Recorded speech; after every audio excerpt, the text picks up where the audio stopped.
Deadly Chaotic Energy contains graphic and explicit content which may not be suitable to some listeners. Listeners' discretion is advised.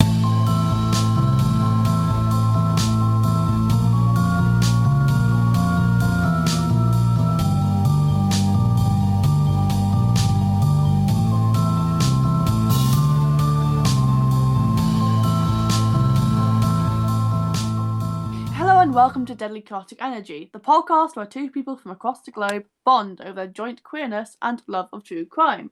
I am one of your two amazing hosts. I'm Amy. And I'm Randy. Well, hey, look at this. We can do this. Should we state from where we're from? That's a very good idea. You first. I am from the United States of America in Massachusetts. And I am from England, the amazing part of the UK where we used to... Yeah, we are weird. Anyway, I'm from England in Newcastle originally, but now I live further away on a small island called the Isle of Man, where there's like 7 people.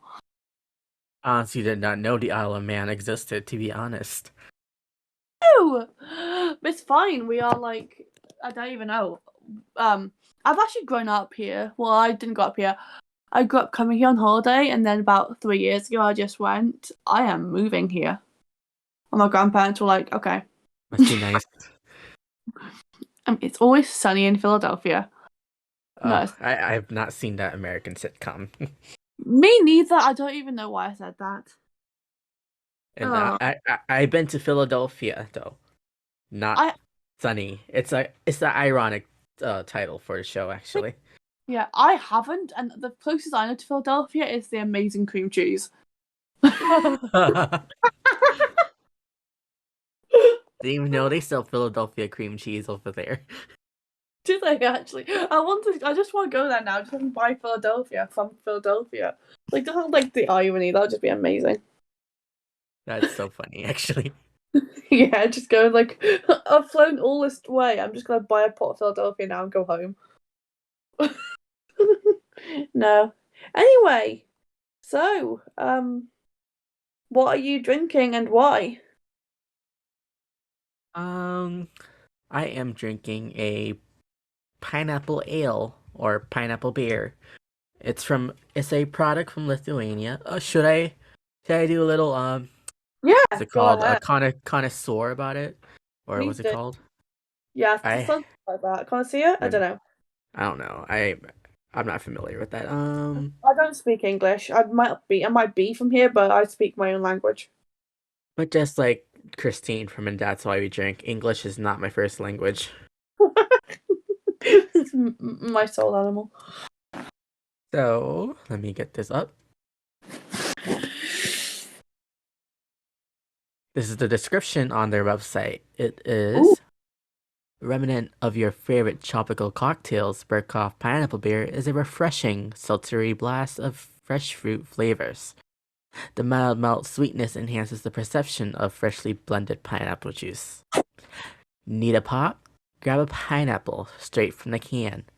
It pours just like your favorite tropical cocktails and transport you on a holiday. There, you are greeted by a burst of citrus soda and a wave of refreshing fruitiness. But quickly, the pineapple takes the lead into a virtual samba of tropical flavor. The dry finish and mild sweetness ensures this is the perfect day drinker for your staycation. A nice sultry sprit enhances the flavors and aromas, bringing all the best parts of pineapple right into your own home. And so this is from my old show idea. I started doing ASMR as a way to make people feel uncomfortable. So I should transfer to it here. So Okay. I am going to turn off my noise suppression. And Ooh. does that make you uncomfortable? Yes. That was my plan.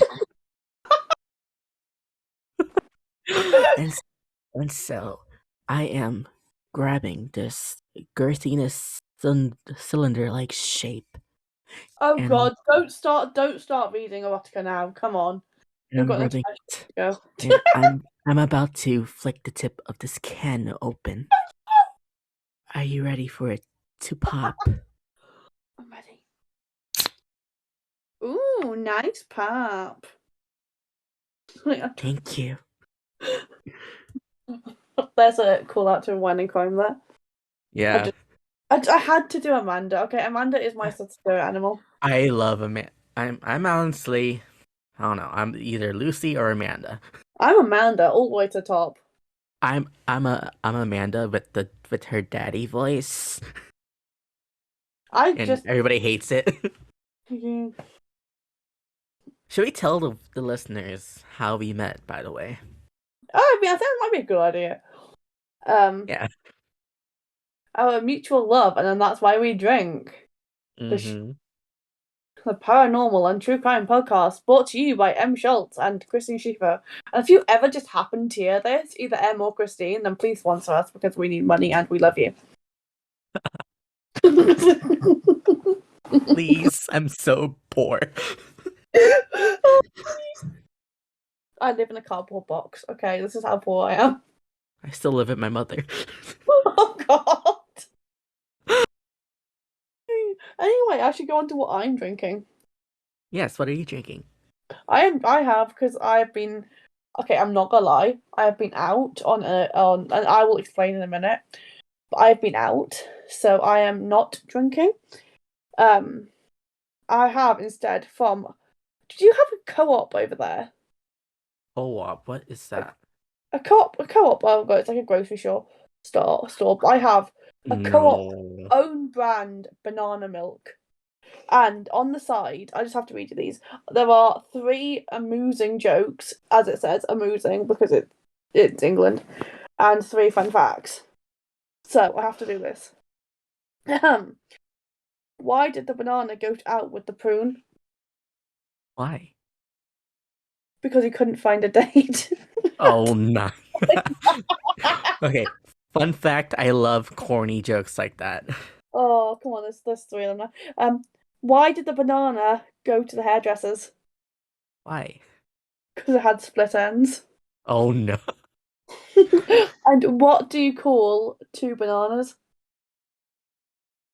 A pair Uh, of slippers? a pair of a what? A pair of slippers. Oh, And then oh, fun. because they. Okay, I just got that. Oh, Oh my god! And then the fun fact is fiber taken from banana plants can be used to make clothes. And then ooh, more species of banana plant originated in Southeast Asia. wow. I'm just gonna open this up now because it's not even as good as yours, but just unscrew. There we go. It was not even good. Also, I I went out to dinner with my coworkers and I had a couple of drinks. I had a key lime pie cocktail and Oh, it was delicious. It was quite strong, I'm not gonna lie. And I also had a glass of Pinot Grigio wine.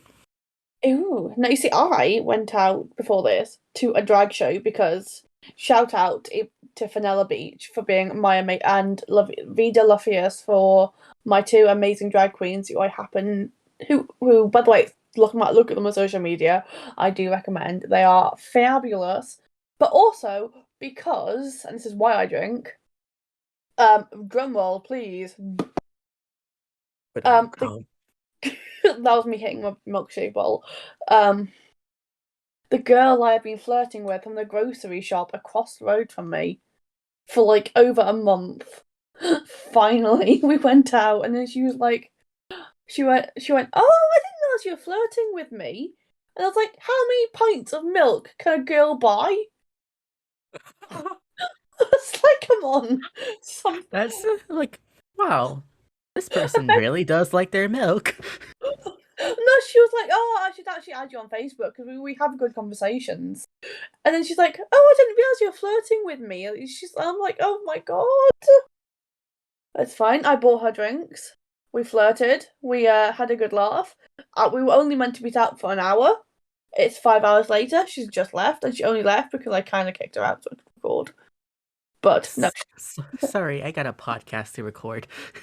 to be fair, she also loves true crime. So shout out to Ah. Melissa for being the cute girl from the grocery shop, who I will probably talk about because she's Oh, I adorable. didn't even state a reason why I drank today. Just realized. I just told you what I was drinking, but didn't say why. Mhm. Um, I don't know. I don't have a reason why I drink. I just drink because I can Yeah, I today. mean, also I have been like I was like up at 5 o'clock this morning, and it is like 1 o'clock in the morning now. I was up at 5 o'clock in the morning, and I've worked like 14 hours at work on my day off, and that's another reason Uh, why I drink. yeah, that's a good reason why to drink. Oh, I love my job. I think I drink today is because working for the United States government is something that gives you a reason to drink. That sounds like me. I didn't work for the Oh. government. We're a private, independent company. Oh. Basically, because they just don't want to pay us government wages. Anyway, Here's yeah, there's other reasons. But who yeah, wants to start? Who wants to start off the I was case? gonna say Their case. we haven't actually discussed this. Ah. Um, of do you want to go first, or do you want me to go first? It doesn't matter, but should we talk about saying, "Oh, this is our first run, and we didn't think about any topics to start off yet. So this is our choice today of cases that we want to do. It's because we're trying to do what Writing Crime does and do topics per episode, right? Yeah. Are we? Okay. Yes. All right. I think, Welcome to how prepared Amy is, and that is because I am amazing. But yes, and very good idea. well, we are deadly chaotic, so It is literally I am chaos incarnate. so am I. They needed two people in different areas to spread it. Yeah, we just need like it's half the world together. We're like We the are human world COVID. domination. We are the human code. Oh my god, topical. Yes, spread like wildfire. It Just is. like a bash. Anyway, Do you want to start off your case? sure. See, this is a case which I sort of heard about, and because I just think it's fascinating. Um, I don't know if you've heard of it. Have you heard of Alison Botha? No, I have not. Okay, this is an absolute doozy. Um, so this is set in Port Elizabeth in South Africa, and let me just start this. So the basically outline is what have I done? Yes, I will make weird noises. This is who I am. December the 18th, 1984. Alison Botha was abducted near her home in Port Elizabeth, South Africa. Dun dun dun. She was heading home from an ordinary night out with her friends when a man with a knife forced his way inside her car. And this case is just, I find it fascinating, and I will go on.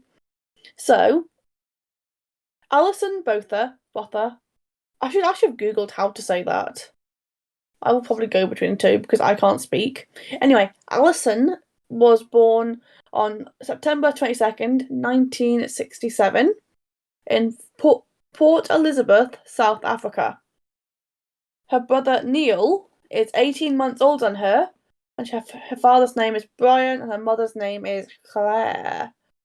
When Botha was around 10 years old, her parents separated with a divorce, and then after that, her and her brother started living with their mum, and it was a hard time for her, growing up while her parents split up. Which, I can get. Me too. Yeah, like this girl, 10 years old. I don't know when I was 10, I don't even remember when I was 10. Like 11 years ago, I can do this. I can do. I was watching Disney Channel at age 10. That's for Okay, schools sure. are. Did okay. Selena Gomez was on like was the Wizards way. of Waverly, my favorite show ever on Disney Oh, Channel. I loved it so much that, and then Camp Rock. I mean, this is me. It's just Uh, I know. you're hitting my soft spot right now. Same.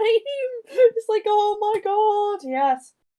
It's like just looking at this and like Jessie and then they shake it up and all that sort of Mm. amazing Disney Channel stuff. The sweet life on deck, and Zack and Yeah, Cody.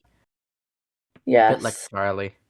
Oh, I know. But then you see like the pair of them now, like Cole and Dylan Sprouse on like Riverdale, and it's like that's not what 16-year-olds look like. Mm-hmm. They're Like, having near 30-year-olds playing teenagers in high school or yeah, it's in like no, go back to how it was in Sweet Life of Sweet Life on Deck, and yes. that is how 16-year-olds look.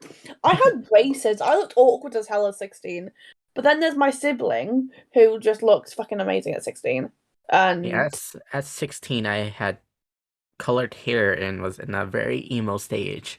oh, so did I. I dyed my hair the entire rainbow at that point in time. I mean, come on.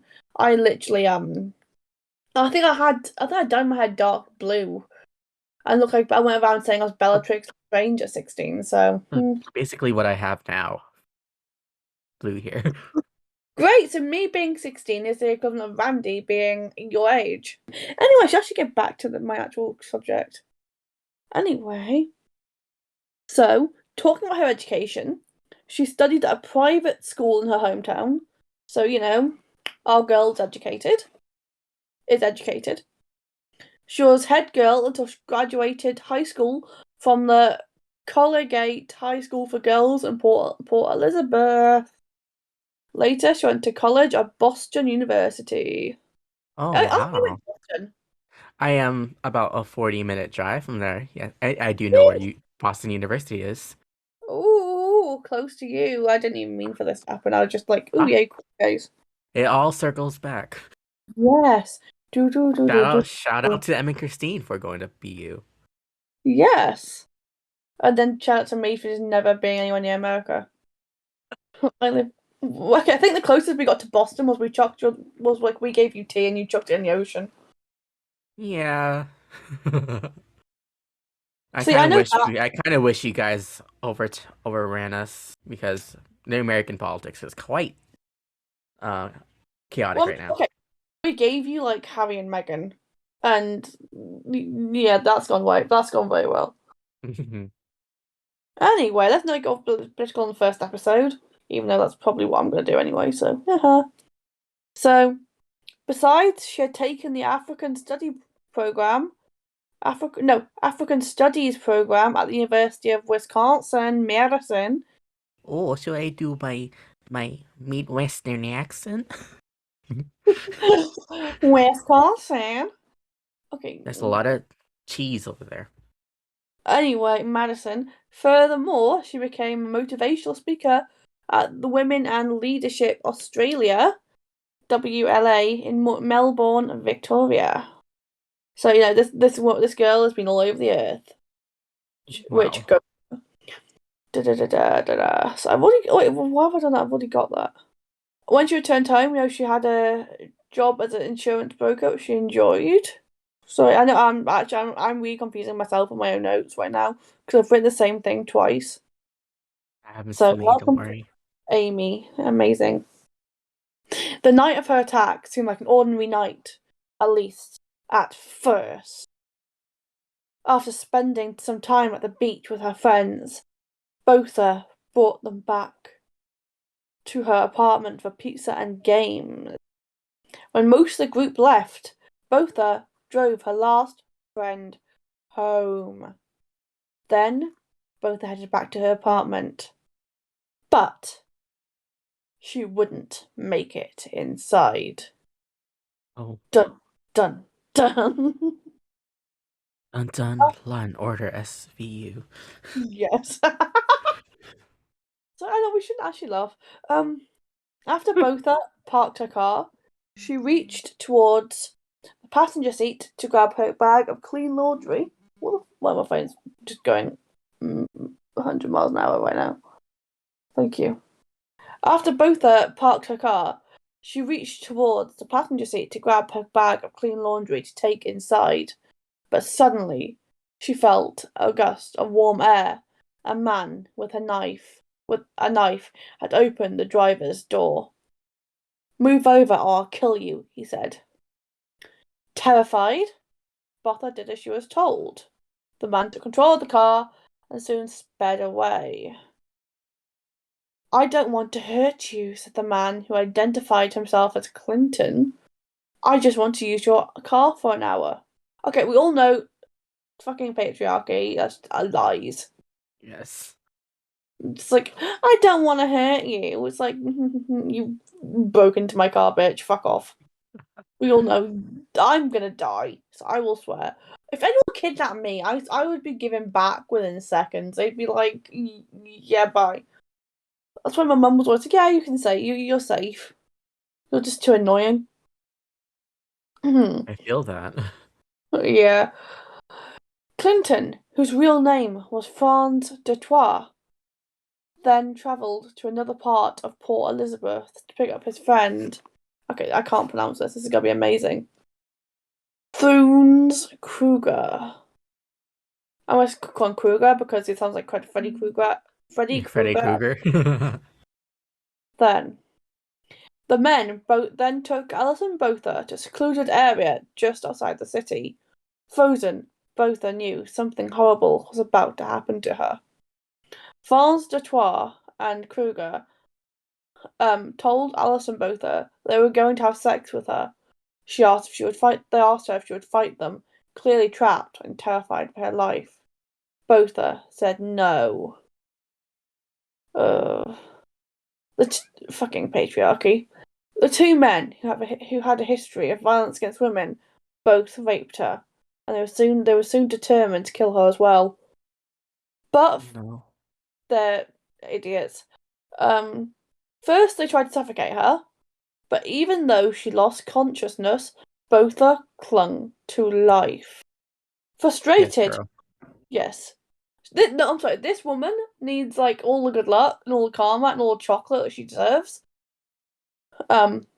Frustrated.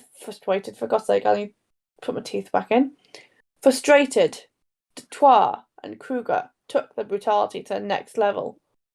They stabbed Botha at least 30 to 35 times in the abdomen. Ugh. Jesus Which, Christ. okay, can we just talk about the dedication there? My arm would get sore after 10. I don't have the strength for one. It would just be like, that's it, you're dead, I don't care. Both are God. later recalled that Detroit specifically wanted to mutilate her reproductive organs, but somehow the attackers missed both those specific. No, both. The attackers missed those specific parts of her body. Then, wait for this is even more badass. When Botha's leg twitched, Detroit and Kruger decided the job wasn't quite done yet. They then slit her throat Uh, 16 to 17 times. what? Oh, Like, uh, what? that's gotta nearly decapitate her. Yeah. Like, can you imagine 16, 17 times just slicing someone's throat? Oh, God. I am feeling that pain right now. I know. I'm like, this is what Frankenstein. That's why Frankenstein's neck was held on with stitches. Oh, dear. It's like you can just see that. It's like that's a Halloween costume in its own. Ick. Ooh. 16 to 17 times having her throat slit, and 30 to 35 times being stabbed in the abdomen. Ugh. Poor woman. Oh. All I could see was an arm moving above my face. Alison Botha later recalled. Spoiler alert. I can't believe. I really can't. She survived! I can't. I mean, the dedication on this woman. My fucking god. All I could see was an arm moving above my face. Alison Botha later recalled. Left and right. Left and right. Its movements were making a sound, a wet sound. It was the sound of my flesh being slashed open. It was cutting my throat with a knife. Again and again and again. Okay, can we also talk about how the fuck, like, he missed all her organs, like his specific organs to kill her 30 to 35 times and somehow managed to not slit her, cut her windpipe and Yeah, jugular. any vital organs and stuff. Oh. It's like 16, 17 times. You'd think they'd almost certainly cut her windpipe and her An junk. artery, carotid artery, or whatever. Yeah, it's like, come on, no offense, but that's not hard. How fucking lucky this woman is. Also, how literally useless is these men? Honestly, you can't trust men to do anything. No I offense. mean, those men were trying to get at the reproduction organs when they can't even find the clitoris. Oh, okay. I'm sorry. I know that she needs all this, stuff, but these men need ice for those burns. Mm-hmm. I mean, I'm a fucking. I mean, this is why women come to me. 'Cause at least I know what a clit is. Oh, you Hashtag. got competition, man.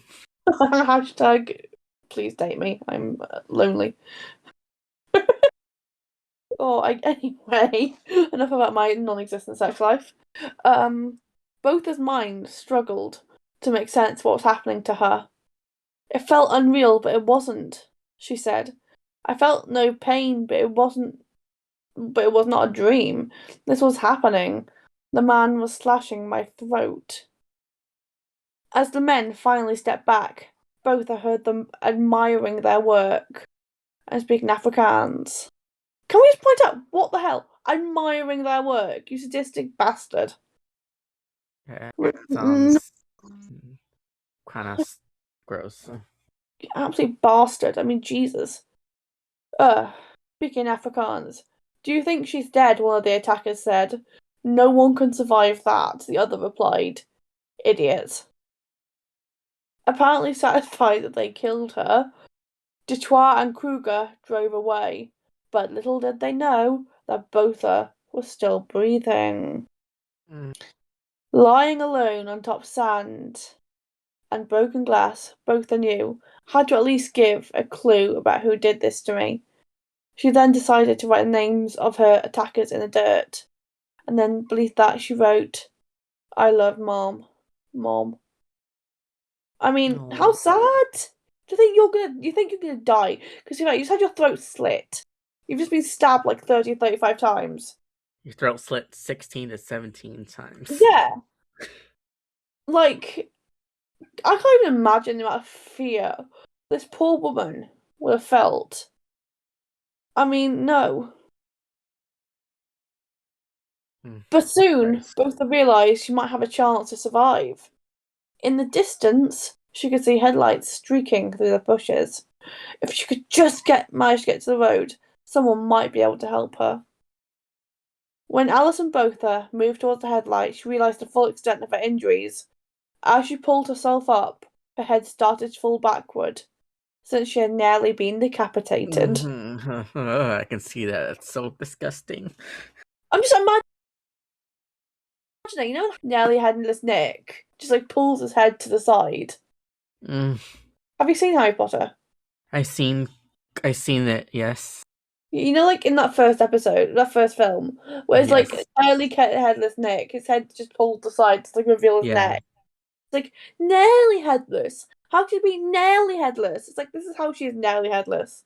Because his head floats lit 16, 17 times. That's how he's nearly headless, Nick. Ugh. Anyway. Meanwhile, also, yet more trigger warning of just gruesomeness here. Meanwhile, she could also feel something slimy protruding from her abdomen, her intestines.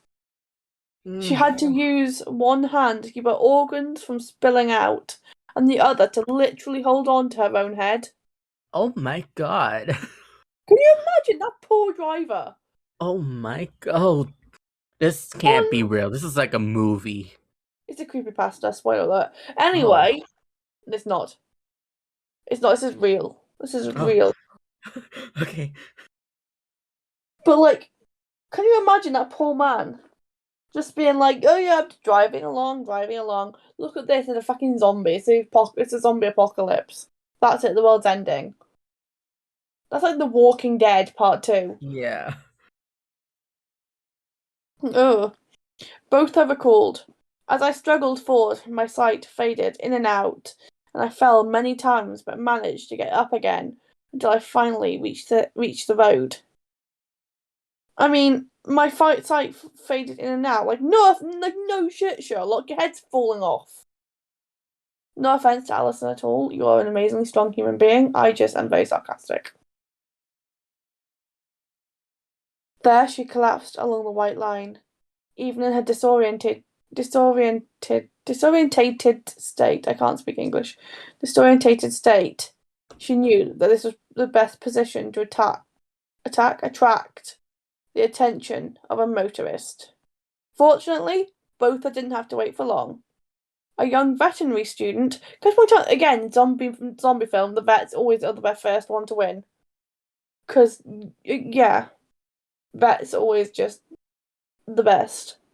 Anyway, a young veterinary student named, for God's sake, it's Tian, so it'll be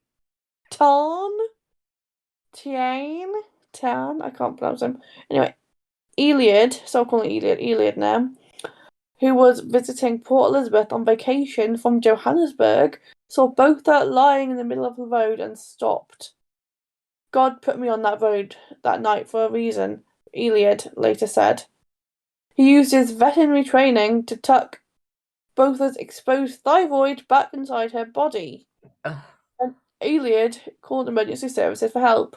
Again, this is why vets, they survive in the zombie films. Mm-hmm. It's because you're used to dealing with things. You've got makeshift. Veterinary training to tuck her exposed thyroid back inside her body. Ew. But then, yeah. Sorry, excuse my yawning. Alison Botha was then rushed to hospital where doctors were stunned by her horrific wounds. One doctor, Alexander Angelov, later said that he'd never seen such severe injuries in his 16 years of practicing medicine. Botha was on the brink of death, but she managed to pull through, and she also remembered everything about her attackers. Which, badass woman. Seriously. I can't remember what I had for breakfast. Did I Me have too. breakfast? I didn't have breakfast. I had a Monster energy drink. I mean, I drink that way too much. Oh, I did have breakfast. I had granola. I was at work. That's why I remember that. Healthiness. Eat granola and yogurt. This is called Amy's dieting. She was soon able to identify them from police pictures while she was still in the hospital. This led to speedy arrest of the Ripper rapists, as they were called in the press. And here's a word which I don't speak because I don't speak Afrikaans I don't even speak English. So the subsequent Noordhoek, it's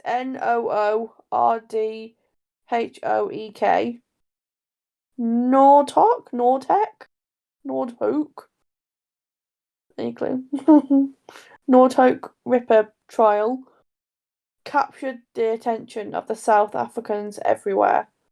Both Detroit and Kruger pled guilty to 8 charges, which included kidnapping, rape, and attempted murder.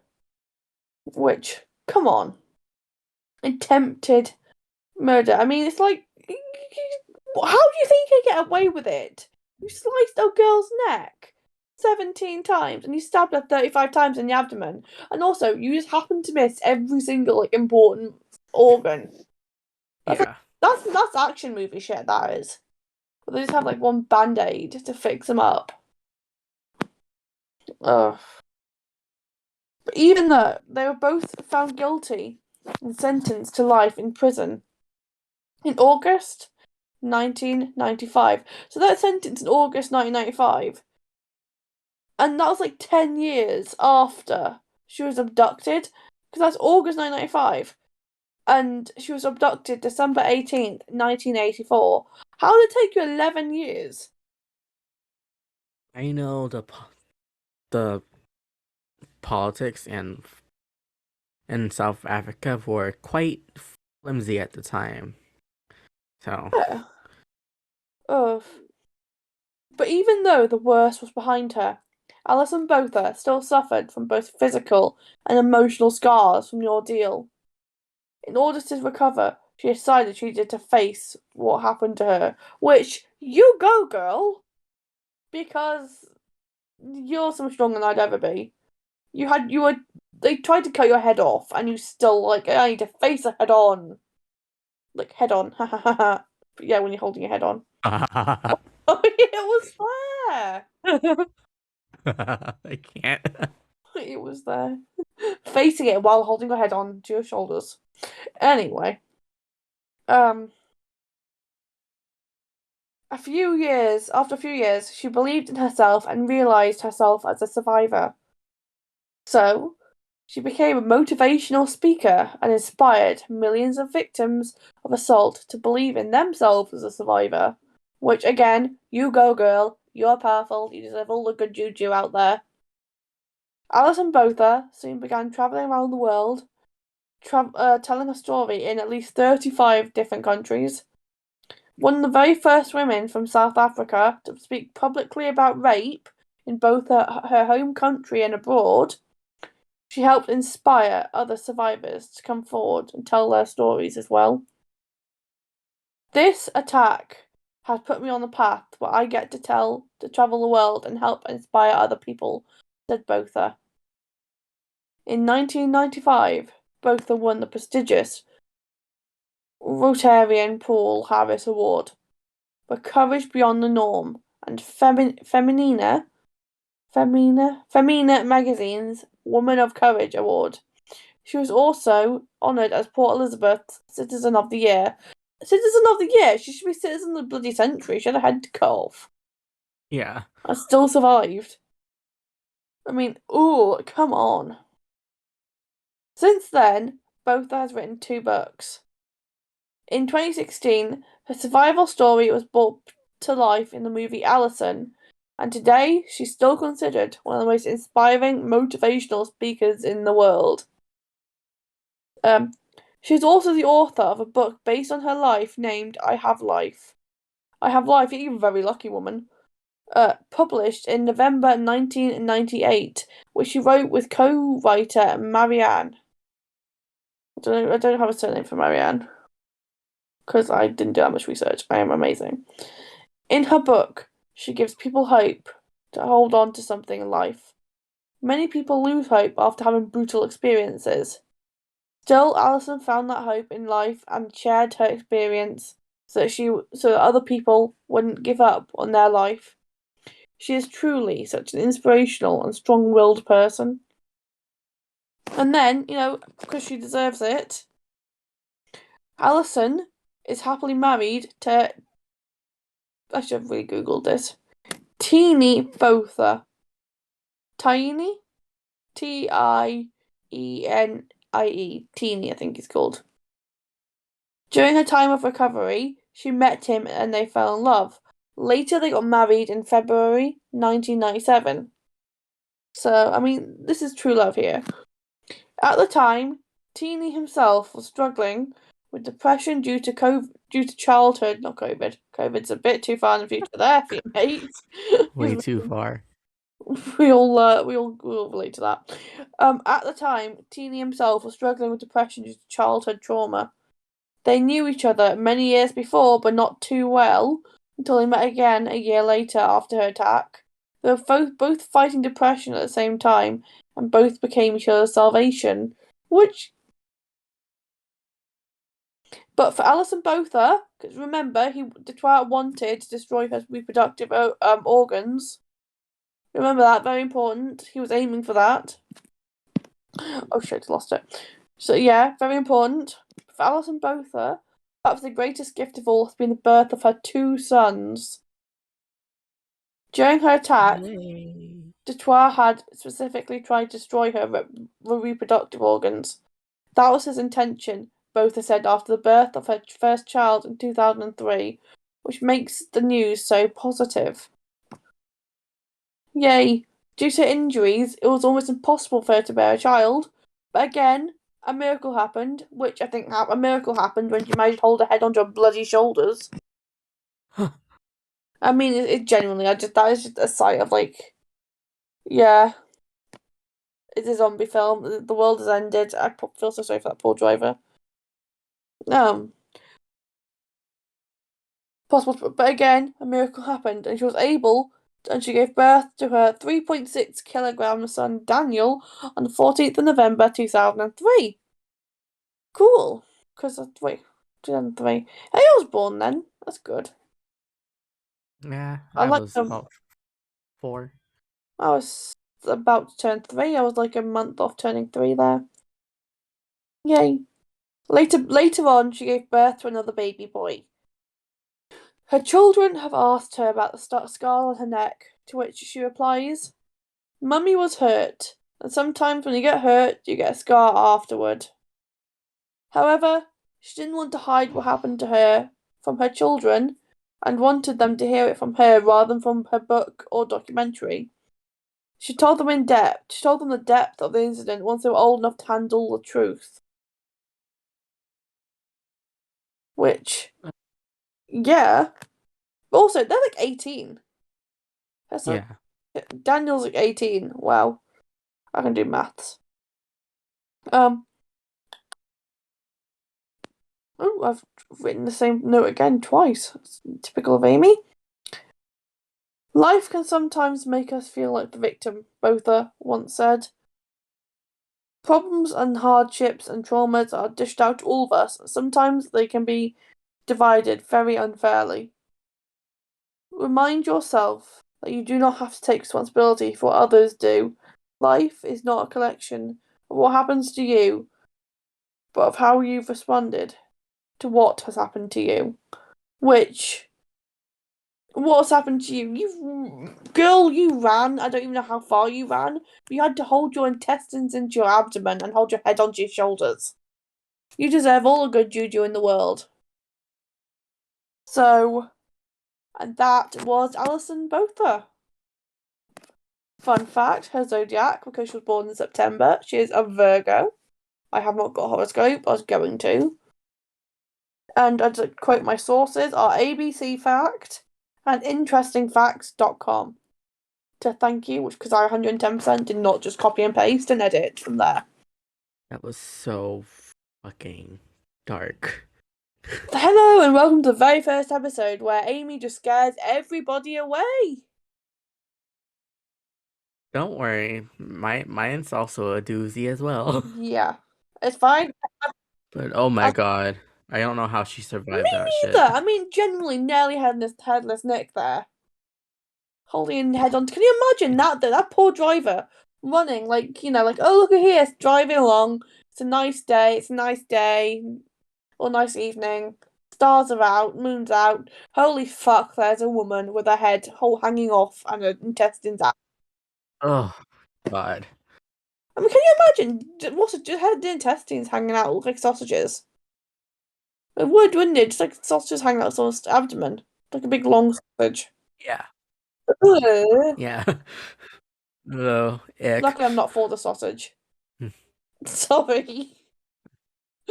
I can't say the same. Yeah, I know you're all for the sausage. I am. Welcome to this. Oh god. But yeah, so that's a doozy. Yeah, that was such a doozy. I think I've heard of that case. I don't know if it was on Wine and Crime or from And That's Why You Drink, but I'm pretty when you sure Christine might have covered it because it was like familiar. yeah, it sounded familiar to me when you started saying for a part clicked onto me, but like I remember hearing that from somewhere. Hmm. Anyway, on to you. This is also a doozy. Have you heard of Charlie Brandt? No, actually, I don't think I am. Excuse me while I just take a drink. My Well, throat is really sore. I wouldn't blame you. You're speaking speaking a lot with that case, that intense case. So Carl Charlie Brandt was born February 23rd, 1957. He was the second child of Herbert and Else, or Elsa, who are German immigrants. They originally settled in Texas, Ooh. which is a s- I can't do a southern accent, but Southern I Belle. can't. No, I don't know. S- southern Belle. accent. Southern? No, I can't do it. I'm from Mhm. England. I can't even do an English accent. I can't even tell the difference. I know. I'm from Newcastle. I mean, I meant to go like, "We like pet." That's not how I do, but it's like how people from Newcastle are meant to sound. Okay, so they are originally from Texas, but they moved around a lot due to Herbert, the father's new job or job requirement. So he and his sister were sent into many different schools. He was known to be intelligent, shy, and was having a hard time adjusting to changes because of his never-ending transfer. Ooh. And I would have a hard time adjusting too with all that moving to schools. I mean, yeah, I moved school once and I didn't adjust very well. I cannot imagine constantly. Yeah. Imagine making friends and losing them again. I know. Actually, I did that. Shout out, Pippa. You're moving to Germany, you bitch. I miss you. I love you. Wow. We left high school. She literally. Okay, Pippa is like being like she is my best friend. 10 years we've been best friends now, and she left high school. Like we were inseparable. We were literally There's that phrase, isn't there, that was your best friend truly your best friend in high school if people didn't think you were dating? Oh God. And it's like, yeah, it probably is true though. Yeah. Um. Anyway, I'll stop interrupting him, and I do promise. It's I'm like, okay. So in January of 1971, the family were now living in Fort Wayne, Indiana. And I'm pretty sure Fort Wayne, Indiana has some tea to it. ooh, Um, still and pieces. present like I don't know on the top of my head, but Okay. there's a lot of stuff going down. I think any U.S. fort probably has some shit going down. Elsa has now Oh, given birth. sorry, it was there. Every time you say Elsa, I will just start singing Let It Go. So Elsa has now given birth to two more daughters who are in infancy, and she is currently 8 months pregnant with their fifth child. So on January 3rd, 1971, Herbert and Elsa were in the bathroom getting ready for the night. Herbert was shaving and Elsa was taking a bath. Ooh. So then, hmm. I- So then 13-year-old Charlie grabbed his father's handgun that was taken Oh, from the dresser. don't do that, Charlie. Bad Charlie. And then went into the bathroom and shot both parents point blank. Okay, his mum was in the bath. She was naked. Don't do that. And it was point blank too. Well, at least she didn't suffer. But like, Mm, last 50 Shades are fucked up, that is.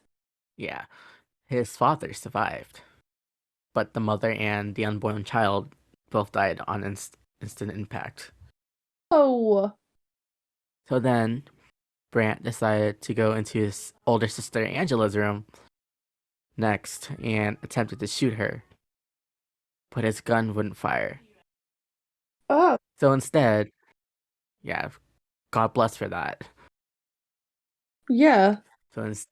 So instead, he tried to strangle her. Oh no! Mm-hmm. Her being 2 years older than him gave her a bit more power, and she overpowered him. Angela was able to convince him that she was on his side and to go like tell somebody that of what he did. He went to the neighbor's house and told them, "I just shot my mom and dad." Poor neighbour. What is it, people? I'm Yeah. getting these bad news today. That is today's theme. Today's theme is poor people getting news dumped on them. Like, oh, look at this fucked up situation that you're now pulled into. Yeah. They're definitely not sleeping tonight because this is all in the evening, and now they're gonna be up all night thinking about this stuff. I fall asleep listening to true crime podcasts. I fall asleep just watching it on TV. This is why we have one now. Mm-hmm. Okay, so this is okay. So after the shooting, Charlie Brandt told Angela that he couldn't remember what he had done. Angela described her brother as being in a trance-like state which broke during their fight. While being interviewed by Le Popos, The what? Le Popos, the police, Brandt attributed the shooting to a combination of things related to school, stating that everything sort of snapped in my mind. I felt like I never felt before. Brandt also alluded to an incident that took place a few days before the shooting. Yeah. Near the end of the family's annual Christmas vacation in Florida, in which Herbert shot and killed their dog while the two were hunting. Oh, you poor person. I know. Maybe that, I can never, I don't know, I'm not a psychologist, but he might be a trigger to that. That might be a trigger to it. I don't know. Uh, I'm not very good at triggers. so, three separate psychiatric evaluations failed to determine what triggered the shooting because he was too young to be tried for murder under Indiana law. Brandt spent 1 year at a psychiatric hospital before being released back into the custody of his family in June 1972. Yeah. You shoot your mother point blank and kill your unborn sibling. Oh yeah, I'm gonna go to a psychiatric hospital for a year. Like, no. It was ridiculous, too young to be tried for murder. No offense, but how old is he again? I think he was 13 at the time. 13. You know, you're old enough. Uh, Again, U.S. laws, I and know. this is back in the 70s. Nothing was really done with that. Yeah, I know. Yeah, it's just me being, as usual, annoyed at everything. Oh, this is a good compare and contrast podcast too. What I mean, where people just interrupt all the time. Yeah. Oh no, like the difference in the UK versus the US, the difference in laws and stuff. Oh yeah, no. With us, I think you can get away with being prosecuted, not being prosecuted up until the age of 10, and then from 10 till 16, you get tried as a child, and then you get tried as an adult. But as a Wow. child, I think up until the age of until the age of 18, you can have those records sealed. So once if you kill someone, I think, don't quote me on this. I think you can if you're released before you're 18, you can have it sealed, and you don't have to disclose it. But I don't know. I wish it didn't have to be. I wish they didn't have the option of sealing like stuff like that. Oh, so do I. The family never spoke of the incident again. Oh wow, it's like the elephant in the room. No, sorry, that's the bullet hole in the mum's head. Until 2004, Brandt's two younger sisters lived under the impression that their mother had been killed in a car accident. Car accident? Yeah, they made up a whole lie about that. What's that? It's like Harry Potter. Like, oh yeah, no, Voldemort did not come. I don't know what that accent is. Um, Voldemort did not kill your parents. Uh, your parents died in a car accident. Mm. No, my parents were murdered. Murdered, I tell you. Shortly after his release, his family relocated to Ormond Beach, Florida. 1 year later, Brandt's father remarried and took the two younger sisters to move back to Indiana. 1 year. This is a 2 year gap, but still, that's a quick time. I'm sorry, no, yeah, your wife just got shot in the head. Take a bit longer than 2 years to recover from that, mate. Yeah. Sorry. Of course, some people recover different times. I'm not judging him. I'm just reacting. And that was a long distance. Florida and Indiana are not close at all. So I failed to leave your kids, I failed geography. I don't know where they are. Well, I do know they are, but I yeah, don't know don't how worry. far. How far are they? Indiana is more towards the North Midwest ish, and Florida is in the southern southeastern part of the United Oh States, wow. like the tip of the United States. Yeah, So if you look at the United States and it's like that little thumb that hangs on the bottom, yeah, that's I know Florida. that. Oh wow, yeah. So 1 year later, the father remarried, took the two younger sisters to move back into Indiana, while Charlie and Angela stayed behind in the care of their grandparents. In 1984, Brandt received a degree in electronics and became a radar specialist for Ford Aerospace in Astor, Florida. Oh wow. I know, smart guy. Very smart. A lot smarter than me. I'm doing a degree for IT, but electronics and working for Ford Aerospace, I don't know. That's more better than Yeah, me. she's a lot different. So in 1986, Brandt married his girlfriend, Teresa, aka Terry, Helfrich. No one was invited to their wedding. His sister Angela and her husband Jim advised Charlie to tell Terry about the murder of his mother, but it is unknown on if he did or not. The couple moved into a beach house in Big Pine Key, Florida in 1989. So,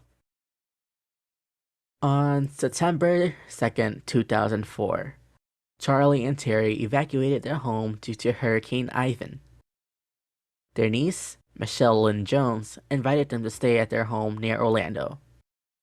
During their stay, Jones kept in regular contact with her mother, Mary Lou, as well as several friends.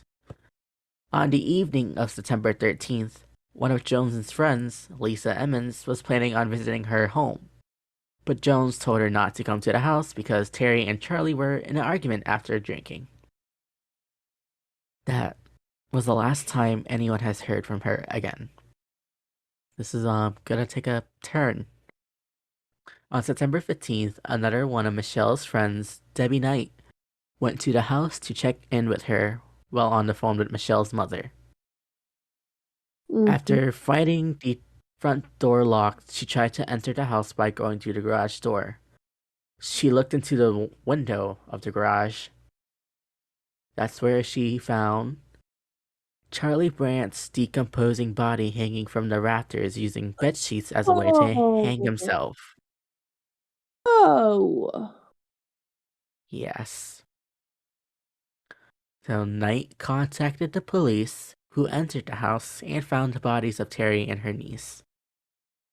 Terry had been stabbed 7 times in the chest while lying on the couch. no. Get ready for this one. Yeah. Michelle was found in her bedroom, where police found her decapitated No. and disemboweled. Oh God, no. How old Michelle? She's at 37, I believe, Uh, or 38, all right. I thought you meant like this was a young girl or something. with her heart and organs removed. Oh. Her head was placed next to her body, Oh no. like neatly placed right next to the body. The police found that the weapon came from Michelle's kitchen. Yeah. So a search of the Brandt's residence on Big Pine Key revealed that he was a monthly subscriber to Victoria's Secret catalogs. Oh, I great. don't know if you know what. As well. You know. Okay, you know what Victoria's Secret is. Okay. So yeah, he was a monthly subscriber to that. He had an extensive collection of surgery-themed books, Yeah. posters, clippings, and regularly searched online for autopsy photos and snuff films. Oh wow. Wow, snuff film websites depicting violence against women. Uh, disgusting. So very gross. Yes, it's so gross. Um. So the community was shocked when they heard about this because they seemed like a normal family with no past violent history. Since Brandt's crime happened at a young age, to not be convicted, his criminal profile was sealed and tucked away so that no one knew. Poor him. That's when Angela finally came out of the closet and spoke up about Brandt's past. No, what did he do? This would also be the first time his two younger sisters would find out what really happened to their mother. Oh, So since because he was young, they didn't know anything about him because they sealed that fucking file on him.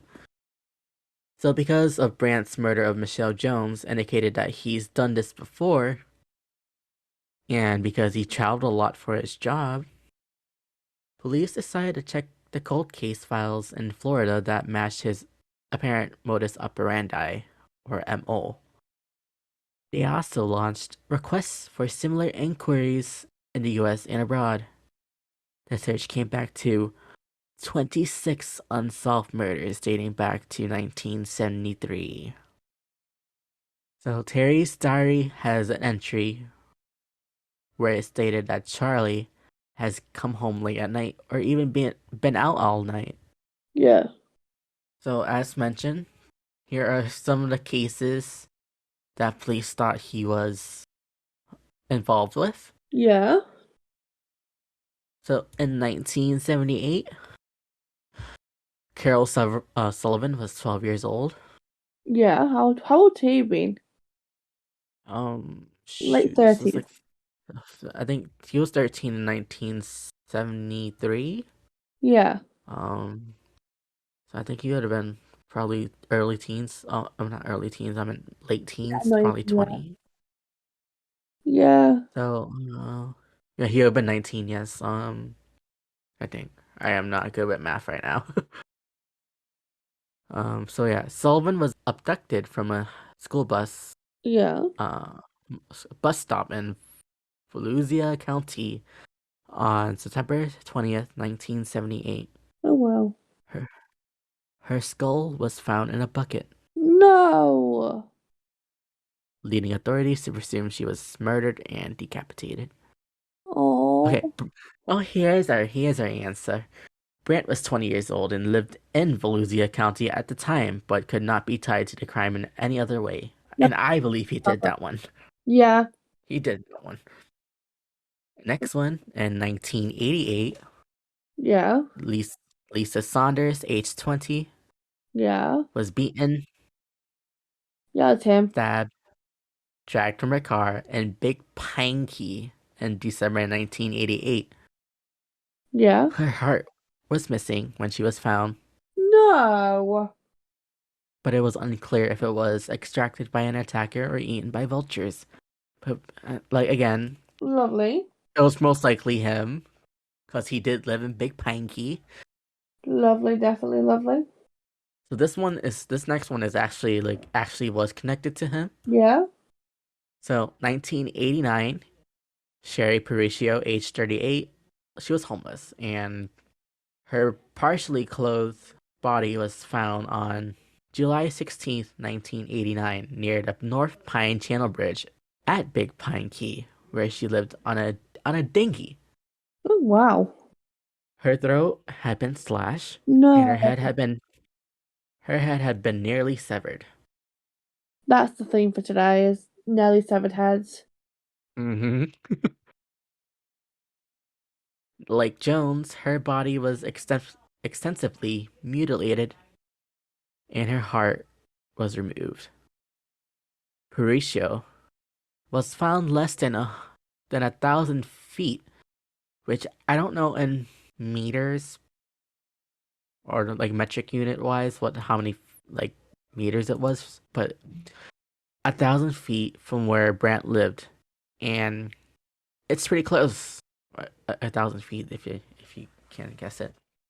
Um, and Brandt was matched to a composite sketch of a man seen crossing U.S. Route 1 near where Patricia was discovered on the night she was murdered. Sherry had further confided in her brother-in-law that she suspected Brandt in the pre-show killing. Based on this evidence, Monroe County investigators determined that Brandt killed Prusho and officially closed the case on May 6, 2006. The last example or last case I had on here, in 1995, Darlene Toller, 38. Toller was a sex worker from Miami whose body, missing her head and heart, was wrapped in plastic and discovered near a highway. Brandt used the same highway regularly, and he kept a mileage record of his travels, which shows an entry for 100 miles, the driving distance between Big Pine Key and Miami on the day of her murder. Okay. Definitely did it. Yes. So this is the last page. So Okay. we're almost there. So And I'm like starting to nod off a little bit here. That's why I've gone really quiet. oh no, don't worry. I took melatonin, so it's hitting me. Yeah. So I'm almost done. Don't worry. In the murder of Sherry Purcell, Yeah. Angela's ex-husband, Jim, talked to Terry, in which Terry told him a couple of days after the murder that she suspected Charlie because on the night of the murder, she had seen Charlie downstairs covered in blood. No. And when she asked what he was doing, he said he had been filleting fish, which fish don't have that much blood. So with this information, that led to the case closing in 2006. So although it seems like he did those crimes, they were never able to prove that he was connected to those crimes. Even though I think he fucking did it. Jim says he wished he'd paid more attention to warning signs because one day they were drinking together while fishing and just chatting. Yeah. When Yeah. all of a sudden the chat turned to talking about revenge. Yeah. Jim asks, what if you got your feelings hurt and you wanted to lash out? In which Brandt looked at him and replied, well, if you really want revenge, you should kill somebody and cut their heart out. And that really scared the fuck out of him at that time.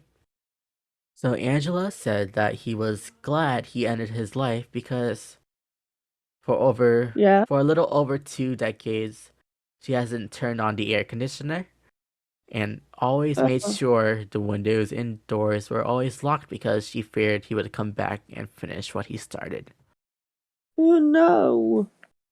Yeah, I didn't put this in my notes, but I do remember Angela and I believe it's Michelle or is it Terry and Michelle's mother or something like that.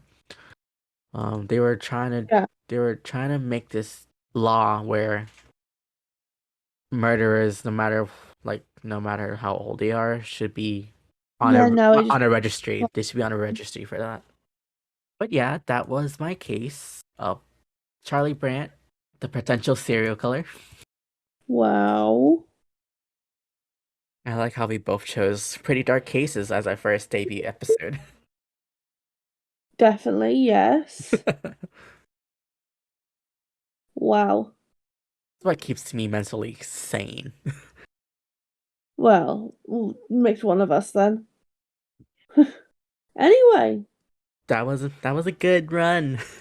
Yes, I think it was. I do apologize. I did listen to it and I've been awake way too long. I should also state my sources. Yeah. I got this off Wikipedia, Murderpedia, and from Wine and Crime. Wine and Crime is amazing. I love them. I know. Amanda, marry me. Hey, I'm not even joking. she has stated that she tried to go that way but couldn't. I know. I literally just listened to that. Well, I don't know how to cut this episode off. What should we do? No, neither. Should we state our I don't know. Do you want to put your personal Instagram file on there or Instagram account? My Twitter is if you want like this, go follow my Twitter, please, at Medusa Rants, which is Medusa Rants. And my Instagram is the posh, and then Geordie, which is which is the, so ThePosh, and then Geordie is spelled Geordie.